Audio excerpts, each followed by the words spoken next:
So picture this. There's this meeting in heaven, right? The sons of God, these heavenly beings, are gathering around God. They're there, probably talking about important stuff. But then, guess who shows up? Satan.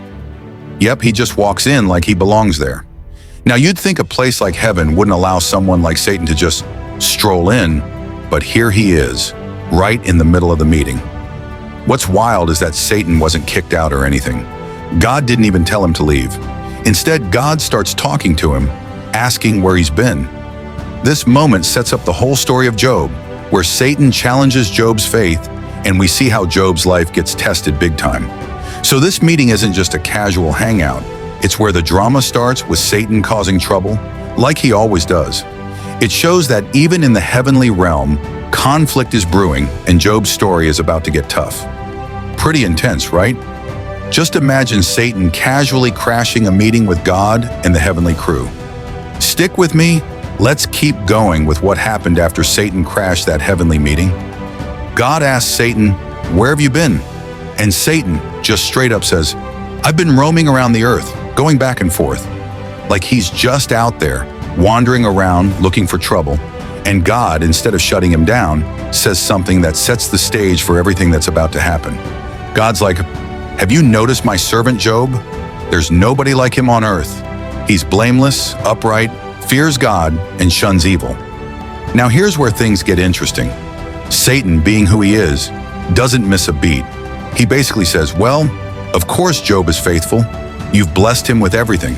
He's rich, has a big family, and his life is smooth. But take away all that, and he'll curse you to your face." It's a bold challenge, right? Satan's basically saying Job's faith isn't real, that it's only because his life is good. And God, instead of just ending the conversation, actually accepts the challenge. He tells Satan, "All right, everything Job has is in your power, but don't lay a finger on the man himself." Now this is where things get heavy. Satan leaves, and soon after, Job's life starts to fall apart. His livestock gets stolen, his servants are killed, and worst of all, his kids die in a freak accident. Just like that, Job loses almost everything. But here's the wild part. Job doesn't curse God. Instead, he mourns, tears his clothes, and shaves his head, which was a sign of deep grief back then. But through all that pain, Job still praises God, saying, "The Lord gave, and the Lord has taken away. May the name of the Lord be praised." This moment shows us something deep about faith. It's not just about believing when things are good. Real faith holds on even when everything is falling apart. Job's story starts here, in that meeting with God and Satan, and it teaches us that faith isn't about the blessings we have, but about trusting God no matter what.